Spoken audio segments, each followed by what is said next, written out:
आहेत त्यांच्यावर सध्या उपचार सुरू आहेत, तर 6 जणांना या स्फोटात आपला जीव गमवावा लागलेला आहे। डोंबिवली स्फोटामध्ये अजून एक मृतदेह हाती आल्याची माहिती समोर येते। दरम्यान हा मृतांचा आकडा आता 6 वर पोहोचलेला आहे। डोंबिवली स्फोटामध्ये आणखी एकाचा मृत्यू झाल्याची माहिती मिळते, तर कालपर्यंत हा आकडा 5 होता, आज मात्र हा आकडा 6 वर पोहोचलेला आहे।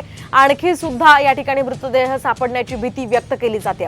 हा स्फोट अतिशय भीषण होता आणि या स्फोटाची झळ इतर कंपन्यांना सुद्धा खरं तर बसलेली आहे। 4 ते 5 कंपन्या यामध्ये आगीच्या भक्ष्यस्थानी सापडल्या, तर दुसरीकडे घरांच्या सुद्धा काही ठिकाणी काचा फुटलेल्या आहेत। या स्फोटाची झळ इतर बिल्डिंग्समध्ये सुद्धा बसलेली आहे आणि याच पार्श्वभूमीवर आता हा मृतांचा आकडा 6 वर पोहोचल्याची माहिती मिळते।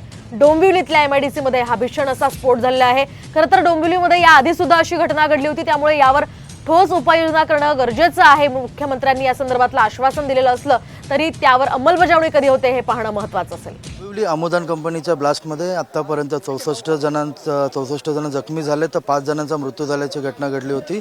यांनी आणखी काही कामगार या ठिकाणी बेपत्ता असल्याचं देखील बोललं जात होतं। आज सकाळपासूनच अग्निशमन विभाग, पोलीस, NDRF टीमकडून या अमोदान कंपनीसह आसपासच्या कंपन्यांमध्ये सर्च ऑपरेशन सुरू आहे। आत्ताही अनेक कामगार बेपत्ता असल्याचं बोललं जात आहे। आता काही वेळापूर्वीच एक मृतदेह या NDRFच्या हाती लागला, त्यामुळे आत्तापर्यंत ही जी मृतांची संख्या आहे ही 6 वर गेली आहे। एकंदरीतच अजूनही काही कामगार बेपत्ता असल्याचं देखील बोललं जात आहे, त्यामुळे हे सर्च ऑपरेशन आज संध्याकाळपर्यंत सुरूच राहणार असल्याचं देखील सांगण्यात येतं। कॅमेरा पर्सन नितीन खरातसह अभिजित देशमुख, डोंबिवली।